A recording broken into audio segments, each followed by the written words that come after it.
Ne znam da li ima koja opština osim možda grada Beograda da je gradski prevoz, odnosno lokalni prevoz apsolutno besplatan. Ne znam da li ima koja, stvarno moram pohvalim to što smo uspeli u tome.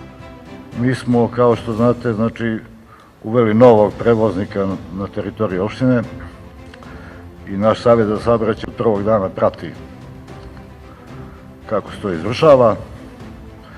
Mogu kažem da je prilično se poštuju i red vožnje i kvalitet autobusa, prevoza i tako dalje, ali smatramo da nije sve završeno.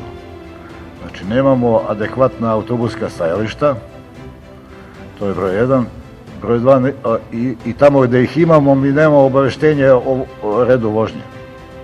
Čak je to negde, možda može da se uradi ono digitalno pa da se zna kad dolazi autobus na tu stanicu, nije možda to tako ni lako, ali čini se to nema. Bitno da se urade autobuska stajališta, pre svega za gradski prevoz.